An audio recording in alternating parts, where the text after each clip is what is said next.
My name's Cory Hanna. Been with Taycal Corporation for 35 years.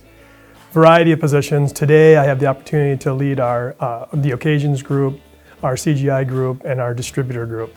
I've been doing that now. This will be my 7th season coming up with TOG, and so it's been an interesting ride for sure. I grew up in the Waterville area. My mom didn't work, and my dad worked for NSP, which is just a power company, so I would consider us lower middle class at the time. It was interesting because it was a small school, and then when you're in a small school, you get the opportunity to be at 3 sports, get to play all 3. So I had that opportunity, and an average person like myself can actually do pretty well in a small school, so that was kind of fun. My dad always had this philosophy that if you wanted to do these things, you needed to pay for half. So if I wanted to get new basketball shoes, he said, I'll pay for half, you pay for half. So that was kind of the way I was brought up. So I started working at 13 years old, doing dishes, hay, hauling hay and hoeing beans and all that kind of stuff. And just worked all my life since I was 13. And really, Dad really instilled that in us, as if you wanted something, you had to work for it. We spent a lot of time together. So he liked to hunt, so I grew up hunting and fishing and all that. And if you wanted something, we built it. So he taught me how to turn a wrench. He taught me how to build things. And so I still appreciate that today. I have a little bit of property down in Albert Lea. My dad's 83. We still hunt together. And every year we go down and we build new blinds. And some people wouldn't call them deer blinds because they're like 12 by 16. They're little houses on stilts. But we enjoy doing that together and just spending time. And you learn a lot just by him being there and just talking and then kind of teaching you as you go. So that's been really good. My mom, she was just always a really good provider for us. When we would come home, she would always make sure we had food. She always took care of us. And so she passed away in 2020 of COVID. You can always count on family. Family's always there no matter if you do something dumb or not. The bad thing is we know each other so well that we can get on each other's nerves after a while. So that's why, even my dad and I, we're close, but the best times we have is when we're building something or working together, or playing cribbage. We love to just sit down and play cribbage. But if there's nothing to do, then you can kind of start to get on each other's nerves because you start to know each other so well. The best part of school was sports. It kept me going. I was a good student, but I wasn't a real studious student. So I really paid attention in class, always listened, and I did well by doing that. But if you asked me to do a bunch of extra work, that was probably an area where I was a little lacking. Sports always brought me in. I just enjoyed the competitive side of it. The teamwork of it, the self-satisfaction of winning is always fun. And I would say, even in my career, the competitive piece of me is what drives me. But I also know that it's a drive that you have to control a little bit because you can let that take over. And so over the years, I've learned to kind of temper the competitive piece a little bit because I've had to.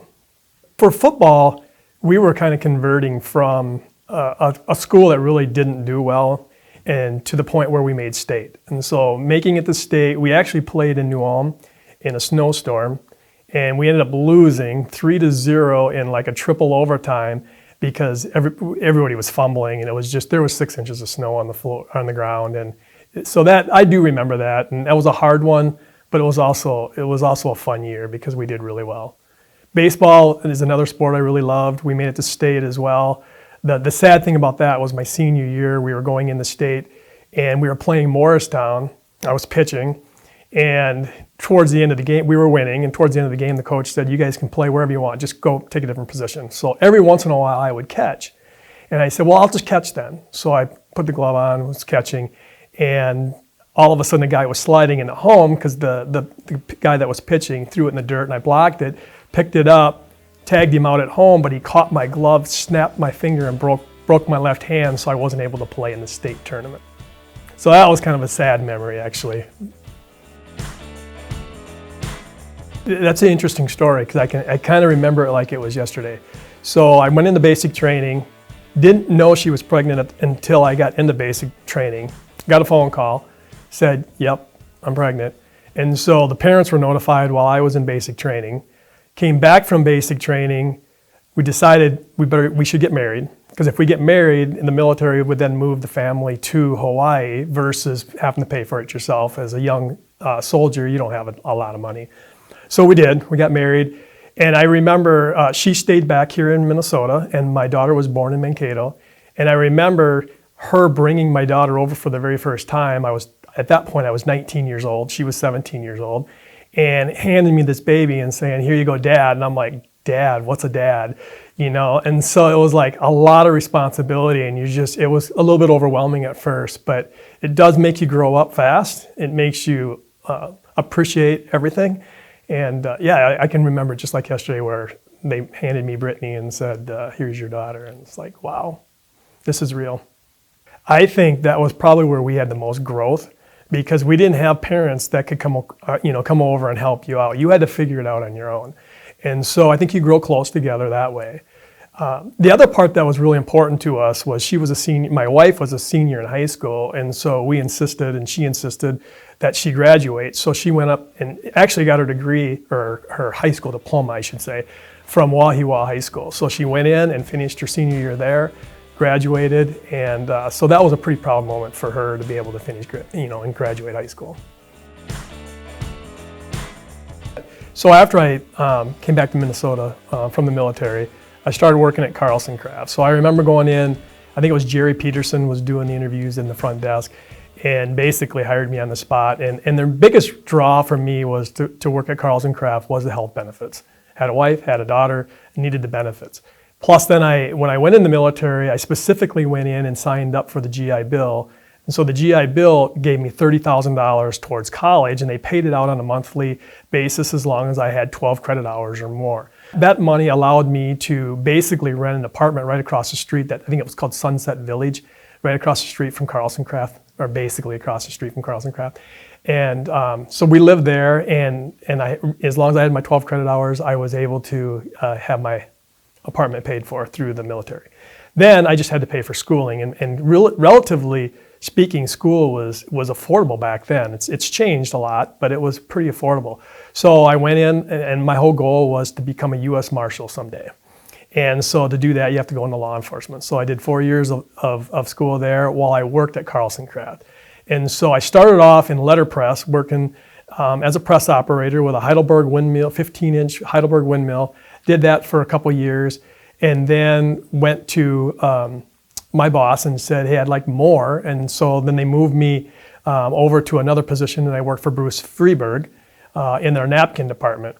And then that was when I became, or was really getting close to finishing up school, and decided that I was going to leave. And I talked to Bruce Freeberg, and he said, "Well, I might have an opportunity if you're interested." So that's when he went up to Staff Harder and came back down, and I couldn't have been more than 15 minutes later. And I don't know, timing and luck in life can get you a long ways if you grab it and seize the moment at the time. And so they came down and said, "Would you be willing to interview and go down and to Texas?"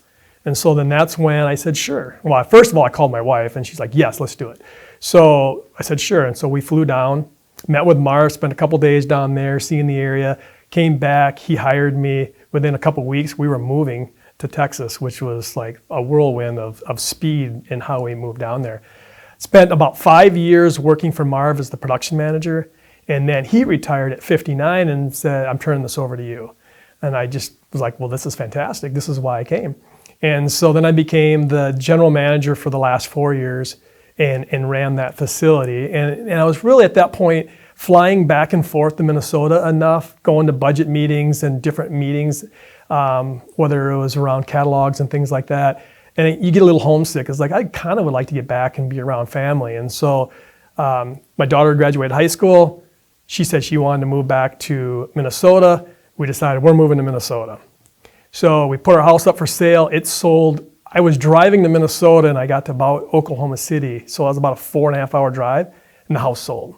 So it sold really quick. So we got that done, and then my daughter decided, I don't want to go to Minnesota. So she stayed in Texas, lived with a friend, and instead of being an empty nester where she went off to college, she went to college and we left her.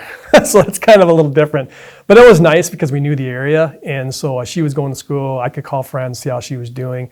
she graduated and all that. After I moved back, I started working at, it was BSG at the time. I was the general manager of BSG, then we turned into Navitor. Did that for several years. And Mark Laddiser and the team asked me to do something different. So I went into marketing for a couple years. Wasn't probably a passion. I really enjoy operations because of the building and teamwork and doing things was probably where I fit a little better. Not that I can't do it, but I did. And but then I ended up, to be honest here, I ended up getting a leader that I had to work for that wasn't my most enjoyable time at Taylor. I actually got to the point where I was interviewing for other jobs outside of Taylor because it was like, I cannot work for this lady anymore. It was just, she was just hard to work for, is all I'll say. And I don't know, I got to the final interview working to go to Cambria, and actually then they approached me and said, what's going on, why are you interviewing? And I told them, and they said, well, we got another opportunity if you want. And so I interviewed and became the general manager over at Corporate Graphics International, and I pulled my resignation and decided to stay, which was the best thing I ever did. But again, like I said earlier, it's one of those times where you get a lot of growth out of, you have a bad leader, you can learn a lot from that of what you don't want to be. And so I really look for that in the organization to make sure that we weed out those type of individuals. So then I was a CGI for a few years, and I had the opportunity to become the Vice President of Operations over CGI and Navitor. Did that for a couple years. Then we went into a restructure within Taylor, became Vice President of Operations, and at that point I was over what I would call the Curtis Group, the old Curtis Group, or the commercial team.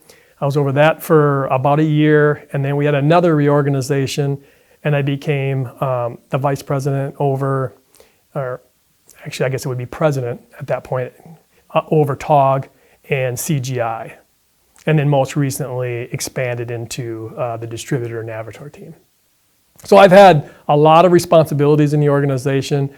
But the nice thing about that is, I think the learning lesson on that is when you have an opportunity, take it, because you're going to grow, you're going to learn more, you're going to learn more, you're going to get to meet new people in the organization, which can help your growth in the future.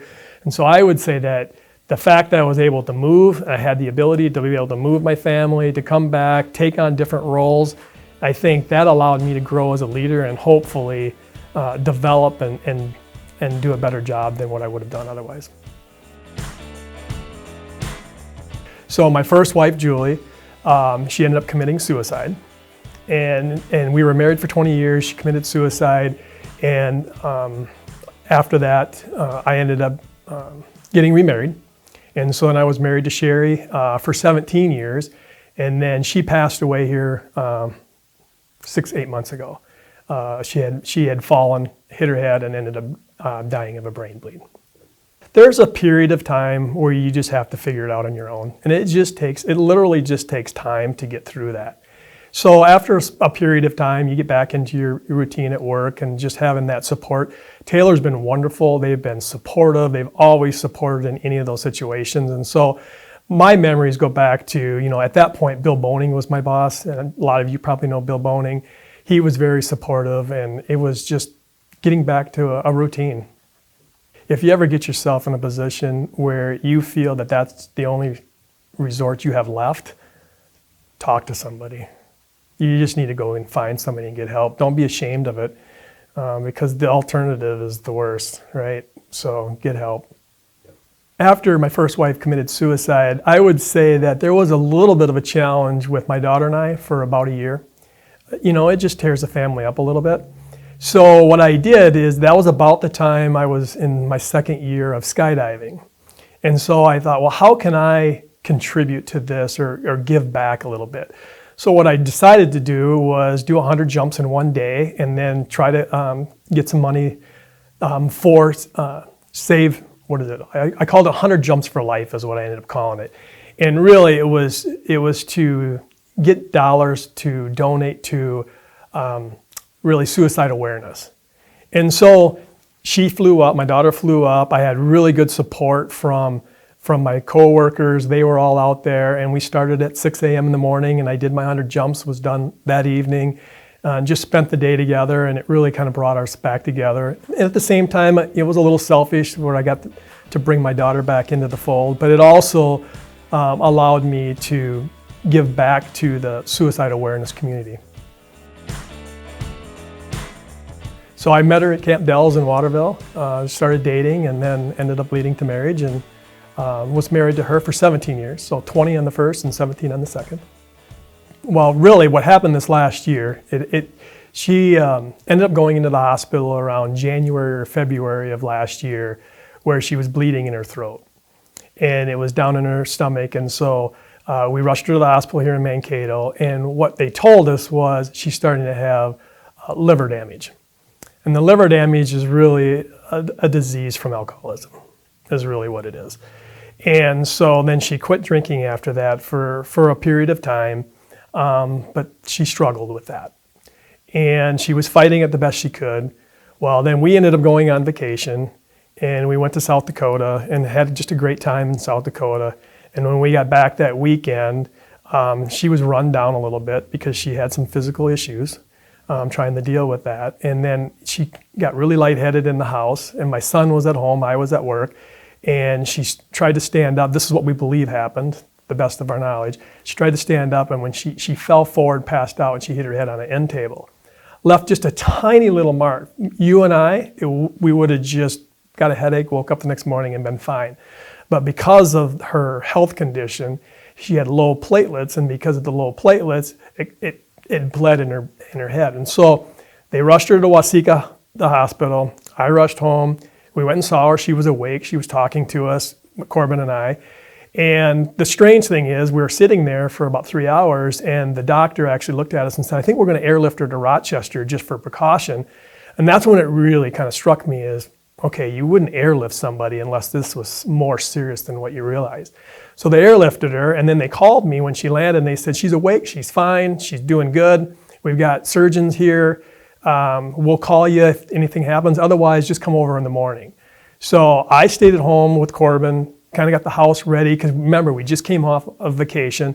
So I was trying to get everything put away so that when she came home that week, I figured that would be just less stress for her. Well, I got a call about 3 o'clock in the morning that I didn't hear, so I had my phone plugged in upstairs, and the next thing you know, I have police officers beating on my door. So I ran upstairs, I asked them what was going on. They said, well, you got an emergency call, so you need to call over here. So I called the hospital, and they said, you need to get over here right away. So I jumped in my car, started driving to Rochester. I got to about Claremont Dodge Center area, and I got a surgeon that called me and said, your wife's not gonna make it. And they said, so come on in, and so I did, and then they showed me the x-rays of where the brain bleed happened. And so to the best of their knowledge, they think that they were putting her on medication, and she threw up. And when you throw up, I didn't realize this, you put a lot of pressure on your brain, and it expanded the blood vessel, and it burst, and then it just bled into her brain.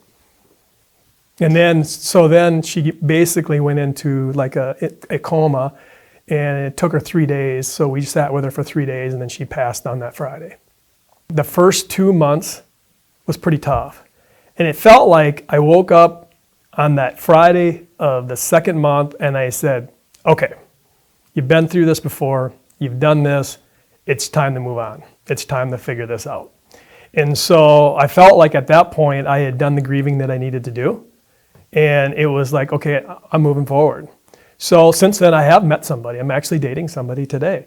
And so I've gotten to that point, and my son's doing great.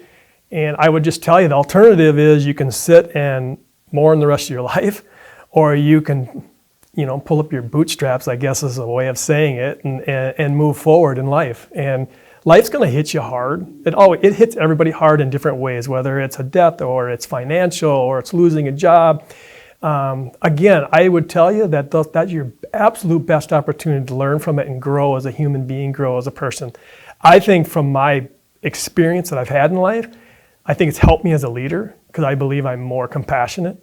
I try to understand other people's situations better than maybe what I would if I hadn't went through some of those experiences. So I hope it's made me a better leader within the organization. I mean, I pride myself in, I can walk on the floor and there are operators that I used to print right next to that will grab me and talk to me and joke with me and give me a hard time, and I love that part of my job. I just love the people aspect of it, and that's what really motivates me and keeps me going.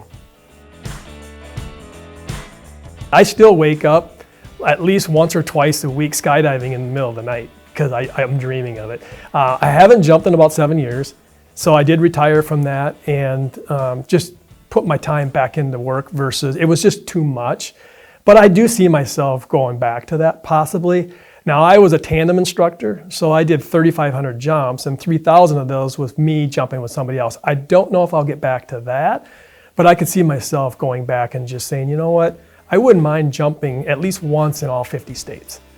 Seems like a competitive way to turn skydiving into some sort of competition.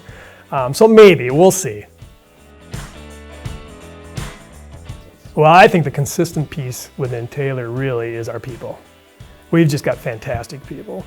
I mean, wherever you go, whether you're in Texas or you go all these different locations, there's a lot of family members in there, a lot of longevity in there. The fact that they'll tell you anything, they'll treat you like family. The people is the most consistent piece. I do pride myself in growing up in the organization. So I started on a press. I know what it feels like to be out on the floor, to stand up for 8 hours, and it's not easy. And so I can appreciate what everybody does, and I really respect every position in our organization. And what I love about my job is having the opportunity to walk on the floor. And when I walk on the floor, there's nothing better than to have employees come up and just start talking to you and giving you a hard time. And I hope I can continue that. It's a little bit harder now as you get turnover and you get younger kids in and you don't get time to spend with them. So I do miss that a little bit, but I would just ask everybody that if you see me, don't be afraid to poke at me a little bit, come over and tell me a story. That's probably the best part of my day, is to be able to come out and talk to them and hear what's going on in their life. Whether I just had an employee that told me they were going overseas for 3 weeks, and I'm like, well, that is awesome. That really is cool. Or someone will connect with you because they knew I was in the military, and they'll tell me their kids are in the military, and they'll tell me stories about it. I love hearing those stories. I love getting to know them personally. That is the best part of any day. That's better than any budget meeting I've ever sat in. I love what I do, but it doesn't define me. So eventually what I would like to do is retire and be able to travel, spend time outside, watch my kids and grandkids grow up, see them achieve things that I probably would never achieve. I mean, that's what drives me, is just to be able to be around and see that. Stay physically fit enough to where I'm not a strain on anybody, and I can enjoy and see others grow, like my granddaughter, and hopefully I'll have more grandchildren in the future. I mean, that's what I'm looking forward to.